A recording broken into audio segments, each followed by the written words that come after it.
First off, I want to start with an apology and a thanks for taking time to acknowledge me. I know I seemed a little off when we met last week. Give me a second to explain my psychology. I remember when I was just 8 years old. Music was the only thing that filled my soul. Hello. Welcome back to Chartless. I am Melissa Mulligan, and I am here with kind of one of my favorite people on the planet. Not gonna lie.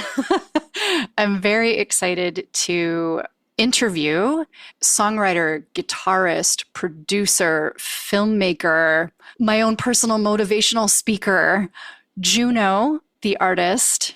JUNO's first tour was with Fifth Harmony. And since then, she has gone on to work with so many amazing, well-known artists and indie artists, but people, if we're going to name drop a little, Camila Cabello, Bruno Mars, Keith Urban, Erykah Badu, Machine Gun Kelly, Lady Antebellum, Hailey Knox, which is how I first got to know JUNO, Common, India Ari, and Lizzo, just to name a few. JUNO, so excited to talk to you. How are you? I'm amazing. Thank you so much for having me, Mel. It's good to see you. Good to see you too. You are amazing. I would use, that would be one of my top adjectives to describe you. Your talent and your heart and your wisdom are all world class. I think the world of you. Thank you so much. And that's a wrap. Thank you for joining us on Chartless today. Oh my gosh. So fun. How's your day going? It's going okay? Yes, this is a really good day. Today's a good day. It's a beautiful day. I'm in Los Angeles, so good weather and just keeping it moving, building every single day and trying not to go crazy because every day there's a reason to go crazy, but there's also so much to be grateful for and, just trying to stay focused on my goals and keep moving forward every single day. Do you wake up feeling like it's just good to be here? Or do you have to practice leaning into that? I am an early bird. I wake up at about 5 o'clock a.m. naturally, sometimes even earlier, like 4:30. And usually when I wake up, I am on fire. I love that I'm up before anybody else. I'm excited. I'm usually in really good mood. And then because I get up so early, by noon, I'm like, that's when I have to kind of give myself another tea or something. But yeah, I think I usually start the day just like really excited and really driven. And to be honest, it's hard for me to stay there for the whole day. Around like noon, between like 12 and 2, I start to kind of get a little bit down a little bit. So I'm observing my patterns and being like, okay, maybe I can take like a little midday break, like go for a walk or take a nap, which a nap for me is like sitting there with one eye still open. But just understanding that we're all human beings and it is impossible to stay high at all times, but recognizing your patterns allows you to develop sustainable systems so that you can recognize, okay, this is the time that I kind of am not so excited. And what can I do to still move forward, but take care of myself, There is a book. I know JUNO and I trade book recommendations and podcasts back and forth, but remind me, there is a book, Oscar something. I'm blanking on this brilliant man's name, but he has a lot of literature and studies out on creative energy. And the fact is that we have a finite amount of creative energy available to us on any given day. Absolutely. So I always tell like the artists that I coach, just because you have time for it doesn't mean you have the creative energy to dedicate to it. So we have to normalize that. If you have a demanding day job or just a demanding day in general, you're going to run out, you're just going to. This is also like the era of the indie artists wearing like 20 hats. And, the reality is there was a time where I think I thought, I need to find other people to do this. And then I'm like, no, this is my mission. I need to do it. And even if it's like, renewing my passport, if that's what I have to do for a couple hours and take the time to gather all that paperwork, it's not fun. It's not, there's no clout in that. There's nothing to post about that or nothing to share about that. But understanding that there's things you love doing and then there's things you have to do so that you can continue to do what you love doing. And finding that balance is so important because that is what being an entrepreneur is. That is what being a responsible adult is handling your business. And that doesn't always look like, lights, camera, action on you. Sometimes it's like going to get your hair done, getting your nails done, doing your eyebrows, like, what I'm saying? Stuff it's just a part of how do I show up in the world so that when I'm doing the creative stuff, I look the best I can look. I feel the best that I can feel, which goes back to, well, what did I put in my body this morning? All of those things matter. And no matter where I am in the world, I'm really in this season just trying to work on how do I show up as the best version of myself? And that's not just what you see on camera. It's mostly what I do off by myself when no one's watching that allows me to show up as the best version of myself. You bring up something that's so important, and that's the administrative side of life. Oh boy. It's tenfold if you're an artist and an entrepreneur, but even just adulting, I was surprised. I was like, it is a full-time job to just grocery shop, pick up after myself and feed myself, But I think that one of the reasons why becoming an entrepreneur for me made sense was because my first jobs, like out of college, were really as administrative assistants and customer service roles. So all of that stuff that the creative people don't have the headspace for and the busy businessmen didn't have headspace and time for trickled down to me. There was nothing that didn't trickle down to me. So here I am, this 21-year-old who barely knows how to operate a checking account, and I'm booking flights and arguing with hotels about, booking big rooms and figuring out how to use PowerPoint and the stupid Palm Pilots they had at the time to keep their calendars in sync and all of that. It was like buck stops here. Wow. Nothing happens. If I don't come to work, nothing happens that day. Wow. And so developing that administrative mindset, if I didn't have that, I would not know how to implement my ideas. Yeah, absolutely. And I see so many people struggle with that. And I think it's empowering. I think I had a misunderstanding about that for a long time. I thought man, a boss has all these people doing stuff for them. And that may be at some levels, depending on how much you scale things. But when you're launching something or you're kind of still learning and in a development phase, meaning this thing is not completely just running by itself and you just pick up a check. Okay, if you're not there, then you actually learn by doing all that stuff. So even though it may seem weird, I feel like it makes me a better artist. It makes me more creative because I feel proud of myself that I accomplished these things.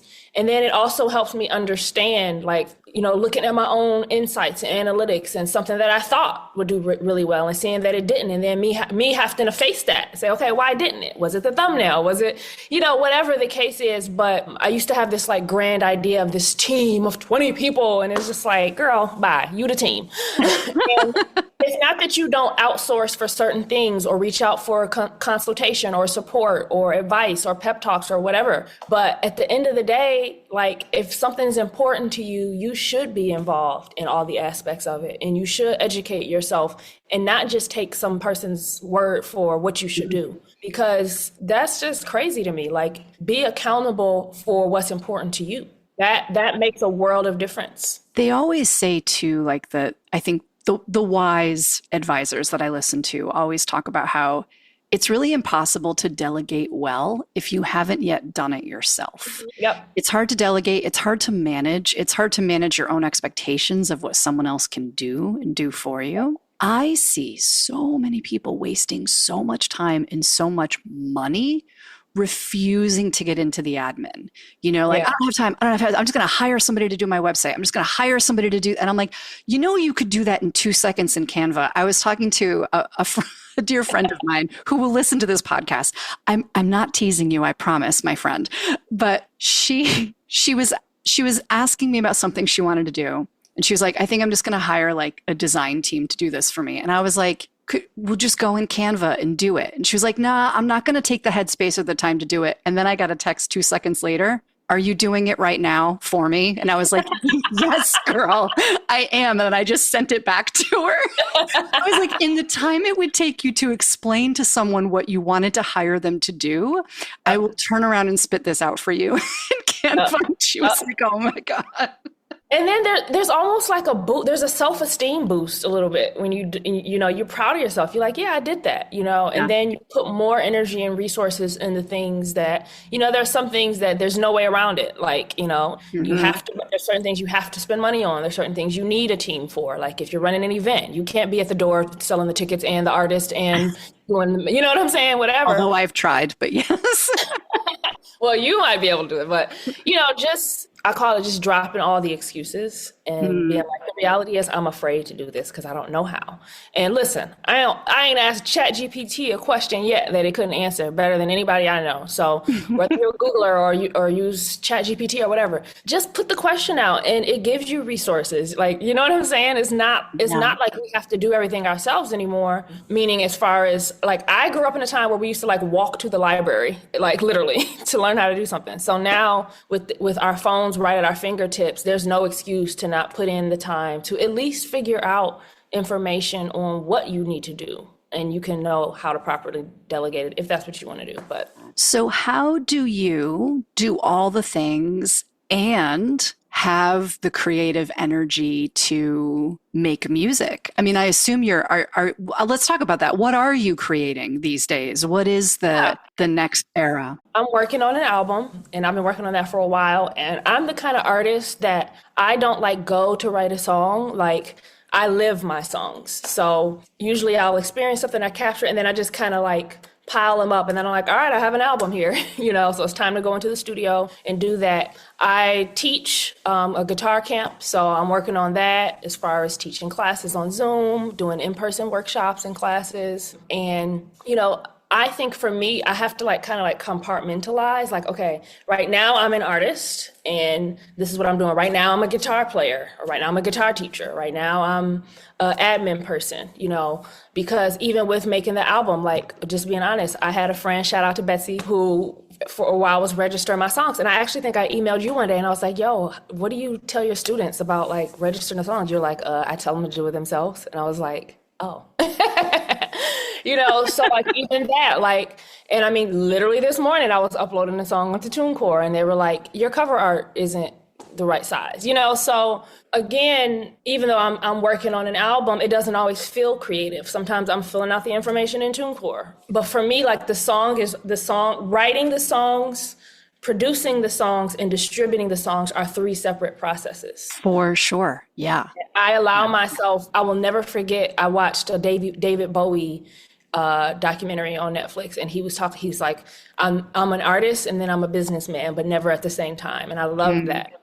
Do you prefer to stay in artist headspace for days at a time?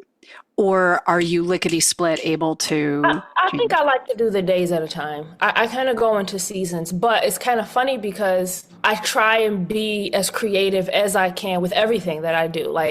You know what I mean? For example, sometimes if I'm like, oh, I got a day full of computer work. Well, I don't have to sit in a dark, musty dungeon. I can go to a vibey spot and work. So, you know what I'm saying? To me, I'm always an artist. I'm always trying to because I'm even though I'm doing computer work today, maybe I'll meet somebody cool, or maybe I'll, have a nice little smoothie, or you know what I'm saying? Just being mindful of my environment, things like that. But yeah, I try and go into seasons. I'm about to go into the studio. I'm about to go to Chicago and go into the studio. So I'm going to block off a couple of days, and I'm not checking email. I'm not on social media. I'm not answering questions or anything like that. And that allows me, because I don't know why I can't do both at the same time. Sure.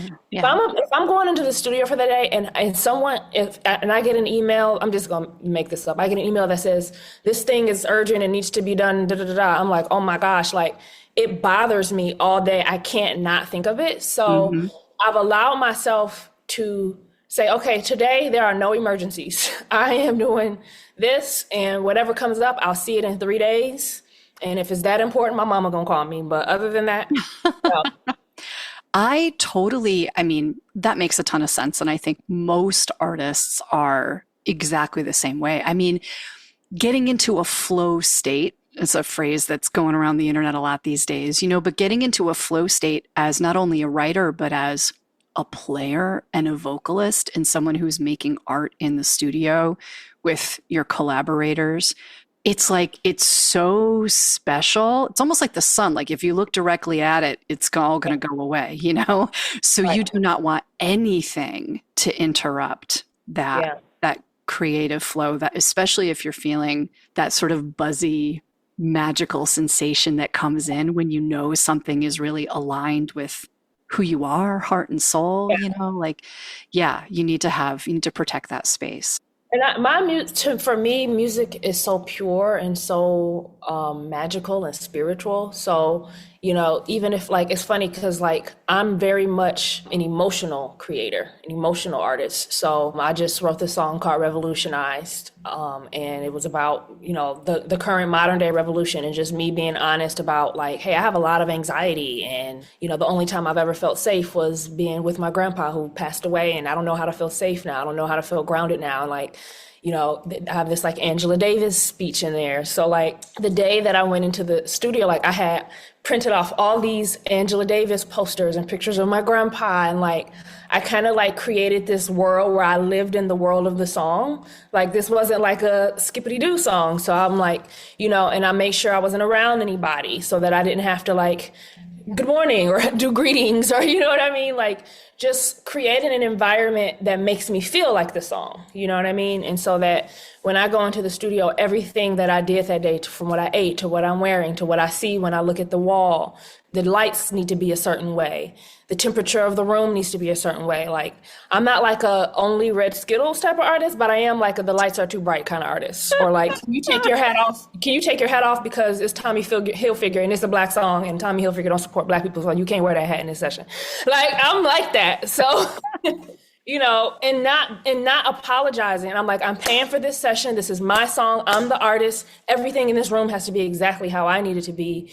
And always being kind in your delivery, but not being afraid to like create the environment I want. Because oftentimes when you walk into a studio, it's just going to be however it is. But you have to make it what you need it to be so that you can create what you're trying to create at that time. Oh, I love that. I'm not the red Skittles type of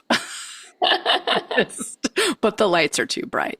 Yeah, and the air conditioning is literally making me cough. Yeah, I've even had conversations with engineers and said, hey, I just want to say this, like, how are you doing? Hello, like, let's do our small talk here, but please, like during the session, I'm going to be in my head. And unless it's something important for the song, I don't want to be interacted with. When you could just communicate stuff like that, people know what the boundaries are. They know what you need. And instead of me wondering like, oh, I hope I'm not rude because I'm not talking to him between each take. And how is he taking that? Or you know what I'm saying? How is he or she taking that?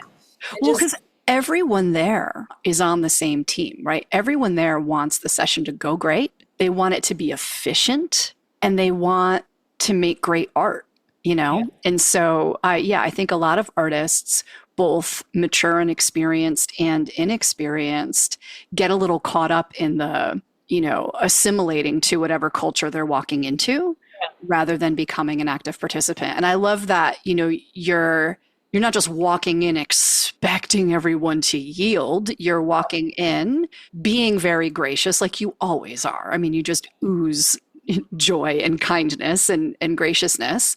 So yeah, I love that. Making that connection at first, meeting everybody halfway, and then just sort of setting that expectation of, hey, this is going to enable us to have a great session and for me to make the music I want to make. So, let's do it this way. I love that. That always works better for me. Yeah. You once said to me, kind of casually, we were talking about something else and the importance of music and art, especially today, came up. You said, I would like literally die without music. So obviously, I'm committed to elevating the art form, et cetera. Can you elaborate on that? I didn't really ask you in the moment because as usual, we were talking about 15 topics at once. That was hour 2. Yeah, no, that's interesting. And it kind of hit me even hearing it back. I think that music for me has literally been the thing that it's almost like the truth. I find songs and music that have the truth in it. And a lot of times there's this social barrier we have or these kind of like etiquettes and rules. But for me, music just pierces through all that and goes right to my soul. And I feel like it's the thing that literally makes me want to be alive. I want to hear a line that just hits me. The instruments and the beats and the vibrations, I can't describe it, but it literally heals me. It literally lifts my spirits in a way that without that, I don't actually know that I would even want to be on this earth to be honest with you. And so being able to be a part of that, but also like growing up as a little Black girl in Chicago and hearing India.Arie say, sometimes I shave my legs and sometimes I don't, and it's just like, oh my gosh, like that's how I feel, or hearing someone else say something, and it's not always a sad thing, but even just like not feeling like I'm not alone in the world, feeling like somebody out there has experienced something that I've experienced and I'm not alone. And I find that connection in music. Even instrumental music. Yanni is one of my favorite artists. I don't know if you ever heard of Yanni. Live at the Acropolis, oh my gosh, like that's one of my favorite albums ever. And just the sound of dozens of people all playing together in sync, it just, I don't know, it just deeply, deeply moves me. And I want to be a part of a new generation of artists that are creating those experiences and those vibrations for the next generation. I want a little Black girl who's in Chicago now to say, yeah, that's how I feel. I want people to feel seen and like they're not alone, and like, everything's going to be okay at the end of the day, because music is kind of like a recreational thing, right? Like, it's not like, you need food, water, air, music is fourth. But, I think that the idea that someone felt something and experienced something and like recorded it, that blows my mind. That we can listen to thoughts that Prince had. He's not here anymore. To this day, when I hear Whitney Houston sing "I Will Always Love You," I'm just like, oh my God, imagine if she didn't record that. Like, so it's just so powerful that not only do we connect with people while we're here, but while we're gone, it is the thing that speaks for us long after we're gone. It connects us to people who are no longer here. And that is just so powerful. And yeah. How old were you when you started playing music? It sounds like it hit you hard, like, right away. Yeah, I was about maybe like 13 or 14. I was in church and, I started on piano. And I was like, I'm a church kid. So like Vacation Bible School, youth group, fish dinners, the church picnic, all of that. Like, I was the president of church. And I was involved in everything. And one day in my youth group, the keyboard player wasn't there. And so my pastor told me to get on the keyboard. And I'm like, I don't know how to play. He was like, well, just push the buttons. And I was like, okay. And so that was kind of how I started, just kind of playing. And I didn't sound good at all, I'm sure. But there was something about it that just kind of made sense. I'm like, okay, there's 2 black keys and there's 3 black keys and there's stuff in between there, white key, and it just kind of, and then I'm like, oh, and that repeats. And so I just kind of, just from like a logical perspective, I didn't have any lessons, or it wasn't this like theoretical thing. It was just almost like literally like my observation of patterns. That was my introduction to creating music and being like, okay, when I hit the one that's to the left of the 2 black keys with these, this is how it sounds. And you know what I'm saying? So then I started learning chords and just kind of memorizing where my hands were on the piano. And my grandmother had a keyboard at her house. And so I would kind of play over there and the whole family would gather. And, I was a little bit shy to kind of perform because everyone was like, it was like the thing, everyone was surrounding me. But then it became this kind of emotional thing where I felt like I could send my mom a message that I didn't really know how to tell her, but I could put it in the song. And it's so funny. I think of my younger self now and like, I had all these like codes that like nobody got. But I'm like, I'm gonna do this and my grandma's gonna know how much I love her. And like, you know what I mean? Like it started to be my way to send messages to people that I loved. That was my introduction to like writing songs. Oh, so you weren't trying to like tell your mom off for, making you do, because that's what I would have done. That's probably, no. I would have got popped in my mouth. I think it was more like, like, for example, the first song I ever wrote was literally the song called How Much You Mean to Me. And my grandfather was going into surgery. And I just had the thought like, man, what if he never comes out? And back then he had the little nano iPod where it was just like, it wasn't even a screen. You could just like put a few songs on there. And so I was like, I wonder if I can get my song, make a song, put it on that so he can go into surgery. And that was my introduction to recording songs. I had my godmother's friend who was, he worked in the studios, and I asked him like, hey, can you help? I want to record this song so I can get it on my grandpa's thing. He's like, yeah, we turn it into a MP3. And I'm like, oh, okay, I didn't know what that was. But, so that was the reason that I recorded, because I wanted him to feel that energy with him when I knew there was a moment where, all the family could be there, but there's a moment where he's going to be by himself in that room. And I know that iPod could be in there with him. And, it was always a very emotional thing. Like, if he's going to die, I want him to die with this song to have with him, So he lived like 25 years after that. But after that, it was just exciting. And I'm like, oh man, now I want to write a song about this. And I want to write a song about this. And originally, I never saw myself as an artist. I think I just really wanted to nail the experience. Like, this is how it felt. This is what happened. If someone else listens to a song, how much can I make it so that they experienced what I experienced?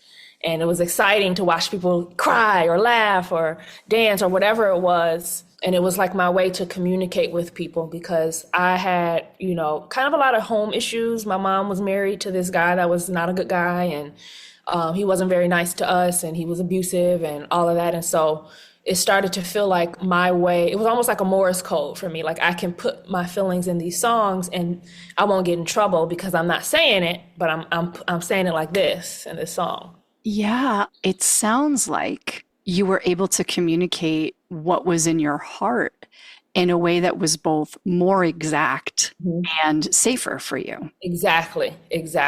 I love that. Yeah. What power you found. Oh man. Whew. At a young age in that way. That's remarkable. It was amazing. So yeah. And then I transitioned to guitar when I was after graduating college. Well, let me back up. When I was in my bachelor's, I was a part of the IYC, Interdenominational Youth Choir, where I traveled. It was like a competitive gospel choir. And we would travel all through Illinois, and this like 50-piece choir, and I was like the keyboardist. So I did that. And then when I went to start working and, after graduating and stuff and start working, I was working at a drug rehab facility. And my first client was a 15-year-old heroin addict who was obsessed with the guitar. So that was my introduction into the guitar, of just trying to connect with him. Like, I'm like, man, this kid is dark and everybody's scared of him, but he lights up when he has that guitar. Like, what happens if I kind of like, go through the guitar and say, hey, can you show me some chords? And it completely took me off guard, because I was just like, whoa, something went through me. I'm like, whoa, so I think that was the first time I felt like I experienced like tangible goals, because the piano was a little bit easier, like as far as if you just put your hands in the right place, whatever. But guitar is such a physical instrument, and it's like there's so much that has to be in place before you can sound good. And just having the goal of like, okay, I'm hearing this song, and which one of these notes can make that sound? You know what I mean? And just today I can't do this, but in 3 days I can do it. So that gave me a sense, I think, of self-esteem, and made me feel like I was growing, because for sure this is not ringing out, but in 2 days it is, or you know what I'm saying? So yeah, that was kind of my introduction to guitar. You are interesting in that you keep talking about things that you couldn't do, and then you chipping away at them, and that really giving you self-esteem. And I don't want to just blow by that, because that's sort of my entire philosophy about life summed up right there in experiences like that. Are you at a point where when you're learning something and you can't do it yet, you get a little excited because you know how sweet it feels when you can finally do it? Yes, absolutely. And I love to be challenged. To me, it's like, I don't want to be comfortable. Even if I'm good at something, I'm like, all right, how can I get better? How can I dive in deeper? And so, yeah, I love to be challenged. I love to learn new things. I always say there's only 12 notes on any instrument you're going to pick up. So, I'll probably learn more instruments. And, right now, I think the challenge for me is, how do I stay an authentic artist, but still handle, the business part, and still create things that add value to the market? As an artist, you may be having this certain experience, right? Like, I'm having the worst day ever. I'm having the best day ever. But I'm starting to think about like, okay, when would an average person pull this song up? Because the reality is, people listen to music on their way to work. People listen to music when they go to the gym. People listen to music when they're sad. There's music that plays in the grocery stores. There's music that plays at funerals, at birthday parties. So where will this be played? And I try and think about that. And that's my new challenge, because I think as an artist, I'm so in myself And then I'm like, okay, this is wonderful because if I've experienced this, so has someone else. But how do I make this personal experience something universal that can add value to the market and make it so that someone else who has experienced this, number one, can find it.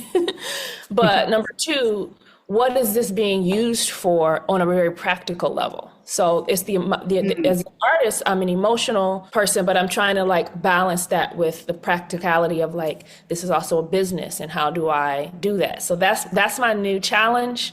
And it's hard because every day feels like a roller coaster, to be honest. Yeah, I get that. I like to think of the balance between those two things, between art and commerce. I like to think that the sweet spot is sort of like gift giving. If I think about it in terms of a purchase or a transaction, I feel a lot of the ick creeps in pretty quickly. Yeah, absolutely. And in an attempt to make things relatable, we just make things generic. Yeah. Just like a commodity. So I find that the way my brain can hold both of those things at the same time is if I think of a performance or a song as a gift, like me receiving it and creating it in that moment, I'm receiving the gift, right? Yeah. I'm a conduit for the creative. But then when I think about how am I going to package it and who and where am I going to bring it? I think about it like I'm getting ready to go to a birthday party or a holiday party or something. And I'm like, okay, who is this gift for? Yeah. And then if I were to wrap that gift for a person, how would I wrap it so that they are just delighted, and can't wait to tear it in?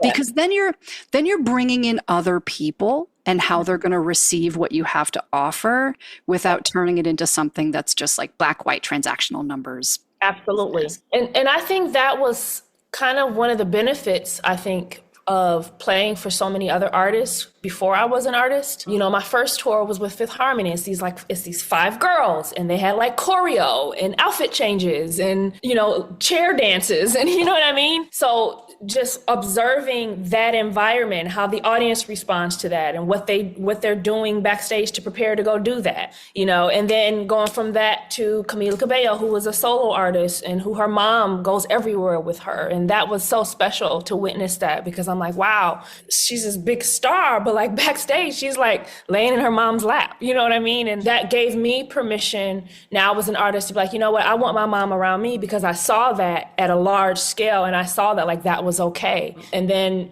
I did the Staples Center when Camila Cabello and Machine Gun Kelly had a song called Bad Things. I think it was like both of their first #1 hit. And I remember she first played it for me, like she used to carry these headphones around. She's like, she would put the headphones. I'm like, all right, she got a new song. So I'm listening to the song and I'm like, I don't know if you ever heard Bad Things, but the chords are kind of like eerie a little bit. And I remember just being like, okay, that's interesting. And then hearing it in a stadium. And it was just like, wow. So I kind of, you know what I'm saying? It's like seeing how songs sound in big rooms versus small rooms versus on headphones and just all of those different levels of it. And then it's so interesting because you have an artist like Ed Sheeran, right? Who I've seen him do like huge rooms with just him and an acoustic. Just him. You know what I'm saying? So there are really no rules except for like what feels good and what resonates with people. I love watching Billie Eilish because, again, she's another artist who, like, she doesn't have a lot of smoke and mirror and, like, 900 dancers and all these things. It's just, like, really brilliantly written and produced songs. And, like, the whole room is singing along to them. You know what I mean? So you just start to think of that. Or even, like, Summer Walker. She's like an R&B artist. And I just think she has some brilliant music that, like me, it comes from a very personal place. She went through all these personal things in her life and she wrote songs about them, and it's just amazing to see like thousands of Black girls singing with her. You know what I'm saying? So again, it's like when you're by yourself creating these things, you don't know how it's going to translate, in all these different spaces. I did a radio tour with Lizzo, and I remember she was still kind of a little bit newer. I mean, she had Truth Hurts and what's it? Why Men Great to we did those, and it was just like me and her and an acoustic guitar. And I remember her MD like sent me the songs, and they were popular songs. And I'm thinking to myself like, how am I going to play this with just a guitar? And so having to do that for someone else's music really, I think, has given me so many opportunities to be a fly on the wall for other artists. And then now that I'm an artist, I'm like, okay, what do I want to say? What do I want to do? How do I want it to feel? How will this feel in a big room? How will this be if I were to go on a radio interview? How will I do this? What if I had a live band? What would be the arrangement? Like all these different things, that I get to kind of think about. But it first starts with just a pure, honest, real, authentic song. Yes. All just starts with a song. It starts with a feeling that becomes a song. And then from there, now that's the next challenge of like the marketing and the sharing of it. And that looks in many, many ways. It could be content, or it could be live shows, or it could be radio, or it could be whatever. It could be the background of someone else's video, or you know what I'm saying? How does it make the world feel? How does your song make the world feel? Yeah. To me, that's what marketing is. So what advice do you have I have two advice related questions, if you don't mind. What advice do you have for artists or musicians who are like, well, I'm a whiz at guitar or piano or Ableton or whatever, but I don't feel like I'm great at writing lyrics, or I don't feel like I'm great at singing or whatever. So I need collaborators, producers, blah, blah, blah. Like I'm great at this. This came easy. I'm not great at this yet. So I'm just never going to pursue it. What advice do you have for people who like are so perfectionistic about that idea that if it doesn't come easy, I'm not talented at it and I'll never get better? Yeah, no, I think that's crazy. I think that's BS, because I think, I hope you're listening if you are. I think that nothing comes easy for anybody. I watch babies try and walk and they're struggling, and then we're just like walking around all the time, So I think you have to look at it like this. If you are trying to say something, and there are many different parts of music production and all these things, get it out the best you can, even if it's not the best. Even having a bad draft so someone can even know what you're trying to say. But I think people forget at a very like basic level that even if you have collaborators, you have people, you have to have something to show of who you are. So even if you have a song and you're like, okay, I'm not crazy about these lyrics, but this is a song, get it done and get it out, because it's just another excuse to keep you trapped in that loop when you don't do it. And if nothing else, you have something to edit. You have something to make better later, but do it, or else it stays stuck in your head and you're waiting for someone else to come manifest your vision, your experience. No, you do it and allow yourself to grow. I tell my students in my camp, allow yourself to squirm. I sent out an email last night and I cracked myself. Everybody knows I crack myself up sometimes. But I said, if you have any questions, don't email me. If you have any questions, do not reach out. Squirm, because there's something that happens in that. There's something that happens in that squirm if you're down in a hole and there's no one there, you're gonna have to learn how to climb out, or you're just gonna stay there and die. So I tell people, if you have, that people, it's like, if you have any questions, do not reach out, do not contact me, do not ask. Squirm, sit with it and squirm. Lose a night of sleep. Build some character. This is like the microwave generation. It's like, if it ain't right now, then. It's like, well, some stuff you have to go through a process. And in that process, there's something that happens to you and through you and for you. And then that is the thing that allows you to evolve into something else. It builds that self-esteem that you were talking about. Yeah, you build self-esteem. You build problem-solving skills. You all of that. You know what I'm saying? You discover something that you would not have discovered had you just give it to someone and say, here, you do it. It's like, no, you do it. Don't ask me. If you don't know, then hell, I don't know either. Like, figure it out. For real. And I always tell people, you are welcome to go to Guitar Center. They teach over there. I don't beg nobody to come to me for nothing. So I mean that from a place of love, because all of these resources that we have sometimes, I think, prevent people from relying on themselves, digging deeper into themselves and being like, okay, well, what else is there? Or what happens?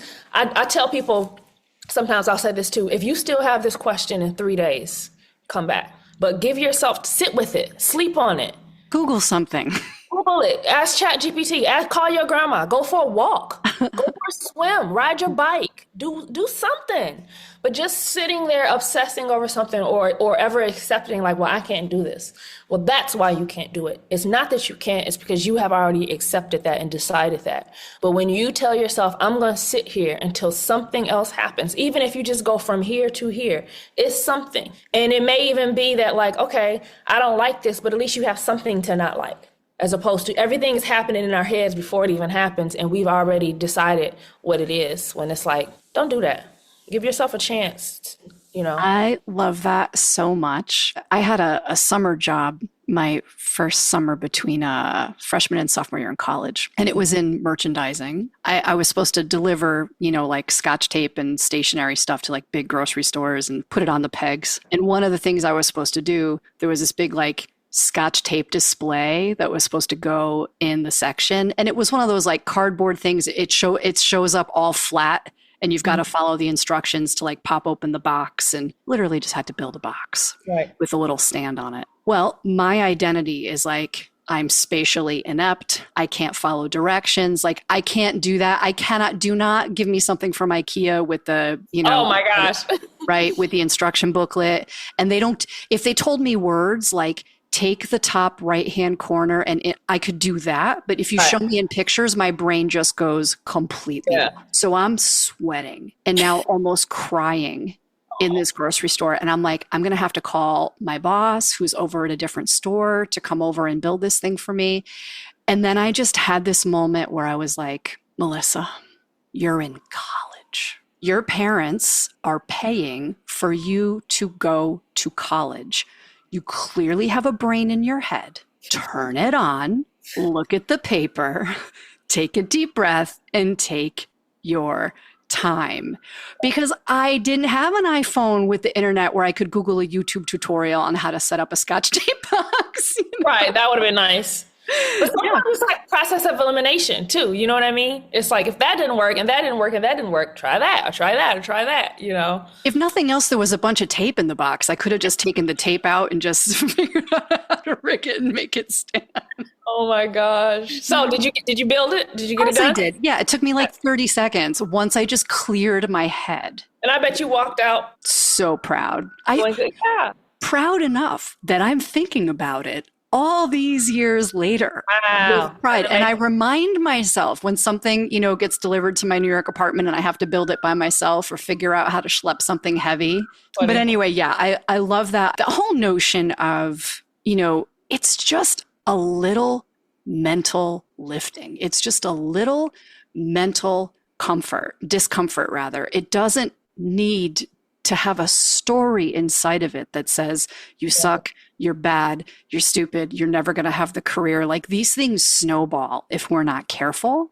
And I agree with you that the best way to manage those voices is to acknowledge that they're there, do the thing anyway, and then build the confidence that comes from that. I don't believe that just positive affirmations alone are going to turn off those voices. Like knowing that you are a badass who can do these things is what really changes you and changes your life. And I always say too, like, even for myself, like put things into perspective. Like our grandparents went to war. There are people right now in war. Their countries are being bombed right now as we speak. You know what I'm saying? So, we have these very heightened responses to things that are not as bad as it could be. And I always try and think about that. Like whatever I'm doing, like I'm still very blessed and very fortunate to even that this is my problem of the day. You know what I mean? Yeah. And just put things into perspective of like, this is not that bad. You're not like having to like hide 19 people in the Underground Railroad. Or like you're gonna get caught. Like, do you know what I mean? Like there are like generations before us, they had such different types of problems. And so I think it's a blessing and a gift that even the problems we have now they're within our reach and they're not life threatening for the most part. There are very few people that it's like, if you don't do this, you're gonna die. Like, do you know what I mean? And it's just like, And it's not to minimize whatever obstacle you're having, but just to put it into perspective. And it's like, okay, if you have breath in your body and you're mobile, there are people that can't even do that. They can't even breathe on their own, or they can't even walk on their own, or their fingers don't work. Like literally, you know what I mean? So having one of my favorite quotes is, gratitude is the quickest way to shift your vibrations. And just being grateful. And sometimes I literally have to do like, okay, what am I grateful for right now? Because I am pissed. I am frustrated. I am so angry. But it's like, what am I grateful for? Like, I can pick up the phone and I can call my mom right now. Man, what a blessing. You know what I'm saying? My limbs work. Like, that is a blessing. And none of us have everything that we want or everything we think we need, but man, oh man, do we have a lot. You know what I mean? So yeah. And this is like such a full circle in our conversation, because we opened it up talking about that, about how you wake up really filled with gratitude and on fire and ready to start the day. Yeah. What are you doing for the rest of the day today? Well, I'm teaching I have a few students today, and I'm doing a lot of admin stuff right now. I've been in Costa Rica for the last 3 months, and I was supposed to only go for a couple days, and I just fell in love with that country. Oh my gosh. The people there are just so amazing. And so it's funny because I was like, I'm staying here I just love being here. And I looked at my passport. I was like, oh my God, my passport. I need to get my passport renewed. And I got storage in California. I have all these things that I need to do. So I'm kind of just like handling some business, practicing guitar, because what I try and do is stay sharp as a guitarist and continue to learn. So I sit at my guitar and I still create practice exercises for myself. I still say, okay, melodic minor, how can I use that over these chords? Or what if I was put in this scenario and told to do a solo? What would I do? Or how do I, working on how to use my pedal, and just giving myself a space. Even though I'm teaching, I'm always creative with it. And so I like to say, what was something fun for me to do on the guitar? And that's the curriculum, that I'll create. And instead of coming from this like academic place, I'm like, I just jammed over that for 2 hours. Let me tell you some ideas that you can do to jam. You know what I'm saying? So just always trying to stay balanced of like, okay, I teach because number one, I absolutely adore it, but it allows me to do all the things that I want to do. It allows me to fund myself as an artist and not have to like go work at Walmart, which if you do that, look, God bless you, because there are people every day that go to jobs that they hate, can't stand, and just so that they can have enough money to have a studio session. You know what I'm saying? So the fact that I get to teach music and then use the money from that to do the other things that I want to do, I really consider it a blessing. And I want to stay sharp. I want to stay on my game, but I also want to have fun. I want to still love to play the guitar. And so today is a day where I have a couple of students, but before I ever see them, I dive into the guitar first myself. And I make sure that I'm coming to it from a creative and passionate perspective, instead of just like something checked off my list. Like, all right, here we got, get out your guitar, let's go. It's more like, yo, like I'm feeling magic right now. Let me explain to you like what just happened and how you can tap into that too. I totally agree. I'm going to take a lesson from you in that too, and remind myself the days when I have a lot of teaching, I'm usually like, okay, well, Melissa just comes last, because I'm going to give it all of my creative energy is going to go to the people who are in front of me. But I do know that if I spend some time singing, playing my guitar, maybe, or even just, if I don't even have time for that, putting my headphones on and dancing in the kitchen to music that I love and really connecting my inner spirit and my inner child with my love for music, I'm a way more dropped in and grounded and inspired coach. Absolutely. I know you're in New York. Do you go for walks? I'm just curious. Yes. Yeah. Whenever the weather accommodates. I also have a treadmill. So there are times where it's usually how I wind my day down, is by walking. I go on like 4 walks a day.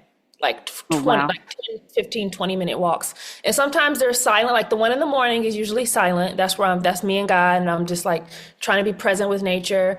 And then sometimes I like listen to a podcast. Like I just listened to Mr. Beast and Stephen Bartlett. on the Diary of a CEO. It was one of the most fascinating interviews ever because very few of us are busier than Mr. Beast. So to listen to him talk about like the fact that, I don't know if you've ever heard of Feastable Chocolates, it's his chocolate brand, to talk about how like he himself still goes into Walmart's to go look on the shelves, to go down the chocolate aisle.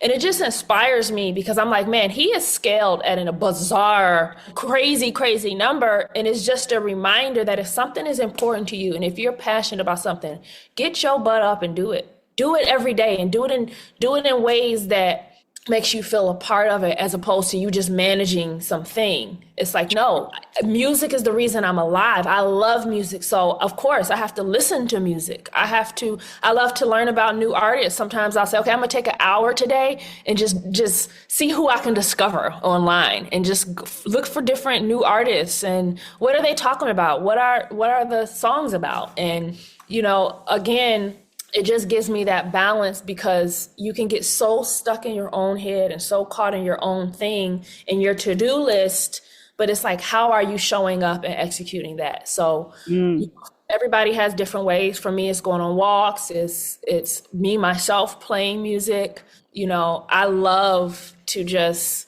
kind of allow myself to even give myself space to wander. I do that sometimes. I'm like, okay, I'm going to set an alarm and for 20 minutes, I can just do whatever. You know what I mean? And believe it or not, that helps me be much more focused when I come back because I'm like, okay, I'm supposed to be doing this, but really I'm not doing it. So let me just give myself the space to wander and then I got it out of my system. You know what I'm saying? So just like little things like that really help me in hearing like super, super driven people. Like I know I sent you Alex and Layla Hormozy, who are like some of my favorite business mentors.